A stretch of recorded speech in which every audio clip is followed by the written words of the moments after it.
Hi, my name is Sakura Marie Philpott. I'm a student with AIPC, and this is Paul Daniel Phillips, and he consents to be filmed for assessment purposes today. Hi Simon. Hi. How are you? Okay. My name's Sakura. I'm one of the counsellors here with Holistic Counselling. Have you ever been to counselling before? No, never. Okay, all right. Well, there's a bit of a process. Usually we spend the first little bit getting to know each other, but before I do that, I'll just go through some of the housekeeping things that we need to go through to keep everybody safe. Is that okay? Yep. So everything you say here is confidential. We believe that you're the expert in your own life and that we're just here to help you work through issues, explore ideas and support yourself. The exceptions to confidentiality are, if I think you're at risk of harming yourself or others, I might need to report it. If there is a child at imminent risk of harm, then I have to report it. And then in rare cases, when the courts have subpoenaed the records related to something legal, then I would have to share my records with them. So in every case, I try and let you know in advance where possible. Are you okay with that? Yeah. Yep. Okay.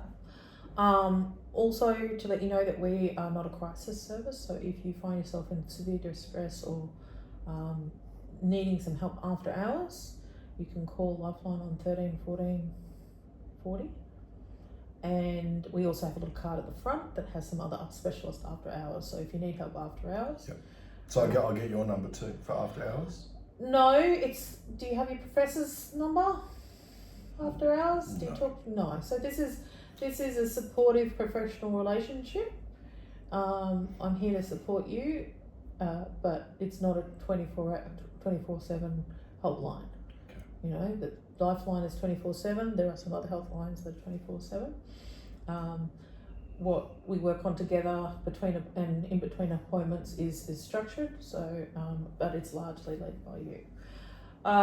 So the other thing is we like 24 hours notice cancelling process if you need to change, otherwise you might be charged for the full fee. Yep. Although you're on the 6 one's paid for the government at the moment. Yeah, because of my referral from my doctor. Yes, yeah. So your doctor gave us the referral, and I'll talk to you a little bit about that in a minute. So that's generally all the other things. So if you understand all of that, so you understand confidentiality, you understand that we're not 24 hour crisis service, and that we need 24 hours notice counselling. The other thing to know is everything I keep or write down or record here is confidential in that sense. So are you okay if I keep notes? Yes. We keep all those notes under lock and key, and I don't share them with other counsellors or anything like that. And you can look at them at any time if you would like to, if you want to have a look at what I write, then that's fine too. So if you're okay with all of that, I'll just get you to sign this consent form. Thank you. And then perhaps, I see from your referral that you've been suffering a bit of anxiety. Yeah. Okay. Do you want to share with me a little bit about what that looks like? Yeah, I really need to be fixed. I'm really awkward, uncomfortable in new situations. Heartbeat raises, hot flushes, hot sweats. I went to the doctor to get some medication, but he didn't think that there was a medication that would work, that would fix it, and he recommended I come and talk to someone about how anxious and stressed I get around new people. Okay, all right. Well, we can certainly work on that. So as I said before, you've got 6 sessions. Today is going to be a slightly shorter session. It'll only be about 20 minutes. So what is it that you would like to focus on today in the time we've got together before we work out a bit of a plan around what happens going forward?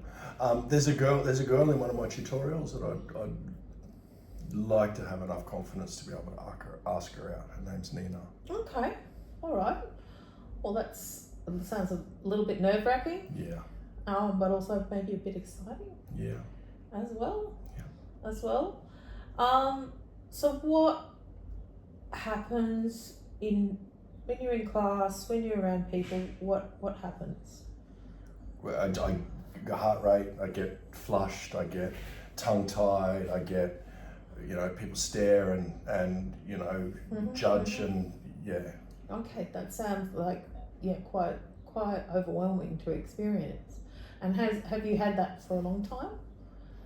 Well, yeah, always around new people and new situation. I grew up on a farm out in Wagga Wagga, and just come to town for university. Okay, Yeah. all right, yeah. So lots of new things going on and scary, out of this world, crazy things. Okay, but you've made the move from Wagga Wagga to uni. You've started uni. Yep. And how's class going? Like how's classes are good. Tutorials are good. Moved in with 3 other first years, and that was pretty awkward at the start. But seems to be getting better now. Yeah. Okay, so you've made the adjustment. Sounds to me like maybe you've made the adjustment. Yeah. And that you are able to manage your anxiety through that.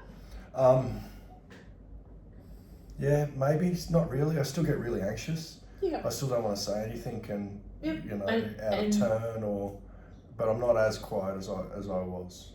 Okay, right. So the fact that you've been able to do that, when thinking about Nina, do you on a scale of 1 to 10, how do you where do you feel you would be able to answer her, or you go and ask her out, or go and talk to her? I don't think I can. That's why I'm here. Okay. That's why I went to the doctor, because if I don't ask her out soon, someone else will probably ask her out, and I'll miss out. Okay, so there's your motivation to ask her out. What is the worst thing that could happen? Probably she say no. Mm-hmm. She might laugh at me. Might tell all her friends, and all her friends laugh. Is how likely is it that, have you seen people at university laugh at each other for asking each other out? No, not really. No. Is that maybe something that was more likely in high school? Probably. Not so much now? Yeah. I couldn't talk to girls in high school either. No, okay. Well, that's not unusual. A lot of people have trouble talking to the opposite sex. So, you said the worst thing that could happen is she could say no. So if she says no, have you lost anything, do you think? If it changes and she doesn't want to be in my groups anymore at uni, then yeah, if she feels weird or uncomfortable. Well, I guess, she didn't choose to be in your groups to begin with, though, did she? She was assigned. The tutor assigned the groups. So, unless something really, really, really... She could ask to get reassigned. She could, but how likely is it that she does that? Not very likely. Just because somebody asks you out and you say no, you're free to say no, yes or no, just as you are. It's not, it's not impossible that she would do that, but it's also not massively likely, is it? I really don't know. So when you are in class now, what happens when you start to get anxious? Do you do anything to help calm yourself down? Do you wear headphones? Do you... No, I don't wear headphones. I sometimes do some deep breathing. Yep. If that works. Or probably the best thing is to just run away, go away. In the fight or flight. I'm not laughing at you, but it's very common. Yeah. It's like, us humans, we're like, run away. Yeah. It's the easiest thing to do. Yeah. So you say you use deep breathing. Does that help? Yes. When you... If I can't change the environment or what's happening, then that can help. Okay, so there's another technique you could try, which is you sit in your chair and you push your feet as hard as you can into the ground. So you can pretty much do it while someone's not, no one's really going to notice that. And you push and push and push, and at the same time, breathe in and breathe out. Breathe in again. And then you aim for the third breath Breathe in. And then let the pressure off your feet. Okay. So that's just a small one that you can do quickly, quietly. No one's going to notice. Just to bring yourself back into the present and feeling what you're feeling. You know, there's other things you can do that we can work on in the coming sessions, but that's a quick one if you're feeling anxious. So if you imagine yourself asking her out, what do you have an idea? Like, you're going to ask her out, where are you going to ask her to? Do you have a plan? Not really. So what do you think would be reasonable? Maybe a coffee sometime? Yep, that's easy. It's not easy at all. It's not easy to ask her out, but it's an easy event because people go to coffee all the time. Yeah. Or they go to boba tea. Yeah. Or they get a milkshake. Yeah. You know, and there's not all the pressure of what do we do next. It's like, well, coffee, if it goes well, it might be an hour. If it doesn't go so well, it might be only half an hour. But if half an hour could be all you need as well. So, you know, what would it take for you to feel comfortable to give it a go, to talk to? What would it take? To talk to Nina and say, hey, Nina. I talk to Nina all the time, just not about that. Right. Okay. We talk about, you know, we're doing a group project together and. Okay. Yeah. So it sounds to me like you can talk to her. Yeah. So you I can't talk to her. So you just need to tag on that extra thing. Hey Nina, after work group, study group, whatever it is today, would you like to get a coffee? And she might say no, especially if she's got other things on. Yeah. So maybe instead you say, hey Nina, how about after next study group, we get a coffee. That gives her a couple of days to think about it. Yeah. And maybe she says yes. Maybe she says yes, maybe she says no. No, but if she says no, you haven't lost anything by it. Whereas if she says, yeah, but you'll get over embarrassment goes away. You have nothing to be embarrassed about. You're a nice young man. You're at uni.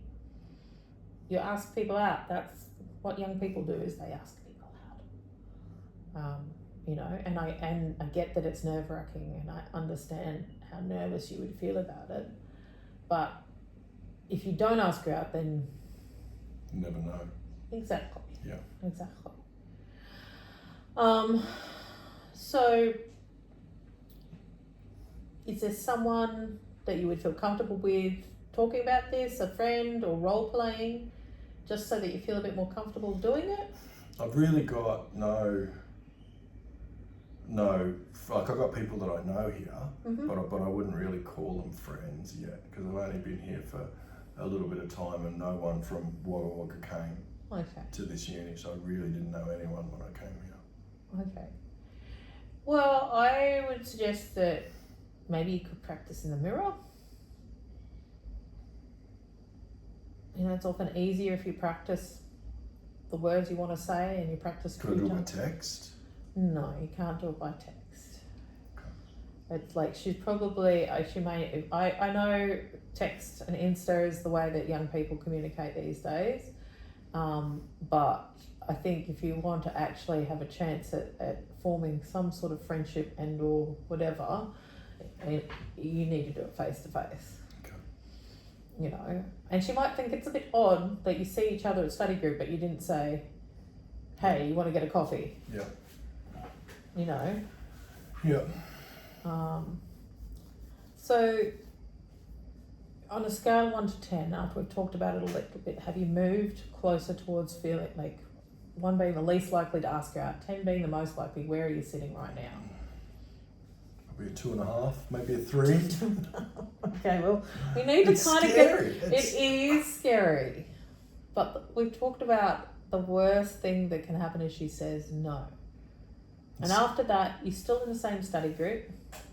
Yeah. You know, what are you going to say? If she says no, what would you say? Okay, thanks. I'd probably thank her for saying no. Well, that's okay. Yeah. You can say, okay, no worries. Yeah. You know, she might say no, but another time. Yeah. Isn't that just another? Not necessarily. Not necessarily. I think it depends. But I mean, if you talk to her in study group on a regular basis about the project stuff, and she doesn't avoid you. No. Well, I don't think she does. Well, does she? How does she act when she's around you? Does she look at you? Does she talk to you? Yeah. She looks at me. She sits. We usually sit together. Okay, so she doesn't. She's not avoiding you. She doesn't find you terrible. So there's nothing wrong with you. Okay. Looking to ask you out. One of the things I wanted to look at though is, you know, where else is it all social situations that you get anxious in? Yeah. Okay, so it is a very... Buses, if I'm on public transport, I think people are looking at me or judging me, or I don't go to parties or that sort of stuff very much. Okay, so it's been a very kind of long term thing. Yeah. Okay, and you'd really like to deal with that. I'd like to work through it if possible. That's why I went to the doctor to get some drugs, because I thought medication might help. Yep.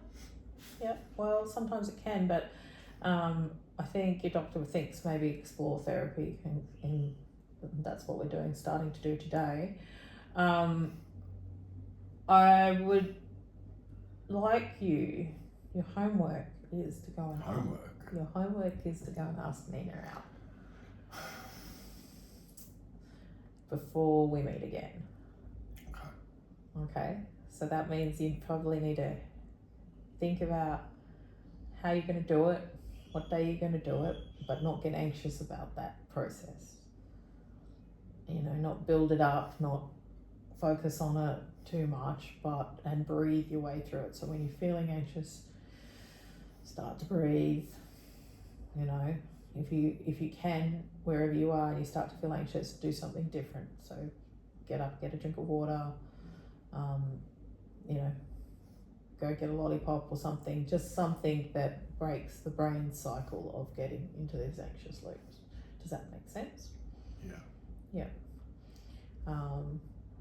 And then look for an opportunity, you know, because you said you want to ask her out. Yeah, I do. And you don't want to miss out. I don't want to miss out. I want someone else to ask her out first. Okay, so that is your motivation. Yeah. You know. So we'll probably look to finish up in another few minutes. Is there anything else you want to talk about before I sum up where we're up to with everything? Like about asking Nina out specifically. Like, is there anything else? No. And but if I can't do it? Well, if you can't do it, then you can't. And that's okay too. If you don't manage to do it, no harm, no foul. You know, we talk about it the next session. And we work on it again. You know, you've taken a huge step by going to the doctor to get help. Massive step. And then another big step by coming here. And you've had a lot of changes this year. Yeah. So you've recognised that you have something you want to deal with and that it's holding you back. It's holding you back from going out with Nina. It's holding you back from socialising in the way that you want to socialise. So those are all big steps. You know, so if you don't manage to ask Nina out before I see you again next, that's okay. That's fine. But I would hope that you go away from here today feeling like maybe you can and at least have a go, because you've got nothing to lose at the end of the day. Yeah. So we will probably look to meet again in another week's time. Yep. Okay. And that session will be a full session, and then we'll have a full 6 sessions. And in that time, we'll probably start to look at your anxieties. And you'll fix me. I'm not here to fix you because you're not broken. I'm here to help you explore your issues and look at ways to work through them and look at ways to address them from your point of view. Okay. Does that make sense? Yeah. Alrighty, well, if there's nothing else, I will get you to book in for a week's time. I've set you some homework. Yep. Yeah, hard homework. Hard homework. Yeah. But if she says yes, it's going to be fun homework. That's going to be pretty cool, isn't it? Yes, Yeah. it will. So I hope you have a good week, and I'll talk to you later. Thank you. Thank you.